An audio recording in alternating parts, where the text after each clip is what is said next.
அம்மா வணக்கம். என்னாச்சு? வணக்கம் அண்ணாச்சி. நம்ம சென்னையில இருக்கீங்களா? நான் சென்னையில. சென்னையில தான் இருக்கேன். சரிம்மா, இந்த ஒரு விஷயம் கேட்கலான்னு கால் பண்ணேன். சொல்லுங்கம்மா. நீங்க நம்ம தாசில்தார் ஆபீஸ்ல போய் நம்ம ஒரு ஆபீஸ்ல பாத்தீங்களோ? நான் போவே இல்லம்மா, லட்சுமணன் போயிருக்காம்மா. லட்சுமணனா? ஆமா, என்ன சொன்னாப்ல? டிஎஸ்பிஐஸ் போயிருக்கான், எல்லா ஆபீஸுக்கும் போயிருக்கான், லெட்டர் கொடுத்திருக்கானா. என்ன லெட்டர் கொடுத்துருக்காப்லயா?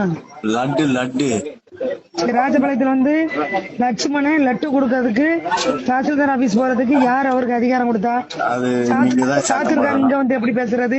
அம்மா, நான் வந்து யூனியன் ஆபீஸ்ல கான்ட்ராக்ட் வேலை பார்க்கேன். அப்ப என்கிட்ட வீடியோ கேட்டாரு, அம்மா எப்ப வருன்னு. சார், அம்மாட்ட கேட்டுட்டு சொல்றேன், அதோட நான் முடிச்சுக்கிட்டேன். ஒன்றியமா கிடக்கு. அம்மா, ஒன்னாக்கி அந்த கான்ட்ராக்ட் கொடுங்கன்னு சொல்லி பேசினாதான் ஒரு தகவல் வந்துச்சு. சொல்லி முடிச்சிடுறேன். அம்மா சொல்லுங்க. அந்த அம்மா தான் சட்டமன்ற உறுப்பினர், அந்த அம்மா தான் மாவட்ட செயலாளர். யார் எந்த ஒன்றிய வந்து சொன்னாலும் செஞ்சாலும் அந்த அம்மா வந்தா பிறகு எது இருந்தாலும் பேசுங்க சார்ன்ட்டு வீடியோட்ட ஒரே வார்த்தையில முடிச்சாச்சு.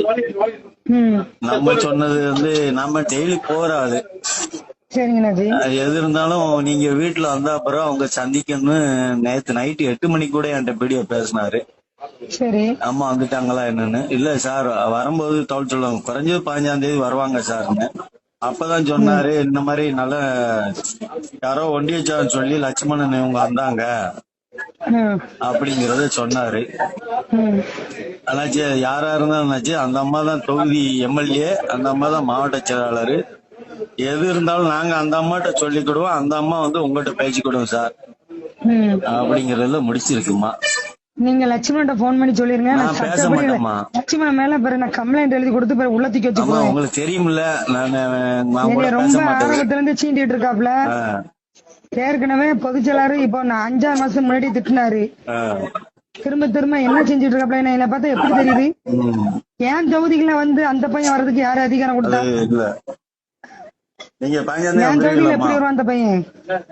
அம்மா சொல்லியாச்சு வெளியோட்ட, எது இருந்தாலும் அந்த அம்மா தான். நாங்க எது இருந்தாலும் அந்த அம்மாட்ட நாங்க பேசிக்கிடுவோம். அந்த அம்மா உங்கள்கிட்ட பேசிக்கிடுவோம்.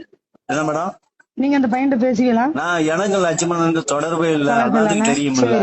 நம்பர் வச்சிருக்கீங்களா நீங்க? எனக்கு நானும் அவனுக்கு கீரி பாம்புமா இருக்கம்மா. சரி, நம்பர் இருந்தா கொடுக்கம்மா. வாட்ஸ்அப்ல போடுங்க, அதிகாரம் இருக்கு, சும்மா சத்தம் போட்டுருங்க. நான் ஒண்ணுமே செய்ய மாட்டேன் மேடம். தூக்கி வச்சு சட்டியோட வச்சு அடிச்சு கொண்டு வெளியே எடுத்துருவேன். இருக்கும் போதே ஏன்டா என் பேலைக்காது என்ன என்னைய பார்த்து நான் பைத்தியக்கார மாதிரி தெரியுது அவனுக்கு. அவன்கிட்ட பேசும்போது வாட்ஸ்அப் கால்ல பேசுங்க. சரிங்க அண்ணாச்சி, இந்த நம்பர் கொடுங்க. சரி, அதான் நான் உங்ககிட்ட விவரம் கேட்டுட்டு தான் அவன்கிட்ட பேசி உங்களுக்கு அடிச்சேன். அதெல்லாம் வீடியோ நம்பர் வேணாலும் உங்ககிட்ட கொடுக்கம்மா. நைட்டு கேட்டதுக்கு நாங்க எது இருந்தாலும் அந்த அம்மாவிட்ட பேசிக்கிடுவோம் சார், அந்த அம்மா உங்ககிட்ட பேசிக்கிடும். கொஞ்சம் எனக்கு அந்த ஹெல்ப் பண்ணுங்க. ரூட் ரொம்ப இருக்குமா, நீங்க வந்தா பிறகுதான் நான் உங்களை பார்த்தா பிறகு சில இதெல்லாம் சொல்லணும். அண்ணாச்சி, ஒரே விஷயம் தெளிவா சொல்றேன். ஏன் தொகுதிக்குள்ள சாத்தூர் தொகுதிக்காரங்க காலை கூட வைக்க விட மாட்டேன். அதை மட்டும் தெளிவா சொல்லிருங்க. உள்ள ஒருத்தரும் காலை விட மாட்டேன். காலை வச்சாலும் நான் வேற மாதிரி ஆக்ஷன் எடுப்பேன். இது நம்பர் சும்மாவே நான் ஏற்கனவே போய் சொல்லி அங்க திட்டிட்டு தான் வச்சிருக்கேன். சரி, நான் ஊருக்கு வந்துக்கிறேன். ஆமா, வாட்ஸ்அப் கால் தான் பேசணும். சரிங்கண்ணாச்சி. 94. சரிங்கண்ணாச்சி, நம்பர் சொல்லிட்டா அண்ணாச்சி கொஞ்சம் வாட்ஸ்அப்ல போடுங்களேன் சார். இந்த போட்டு விடுறோமா? தேங்க்ஸ் அண்ணாச்சி, தேங்க்ஸ்.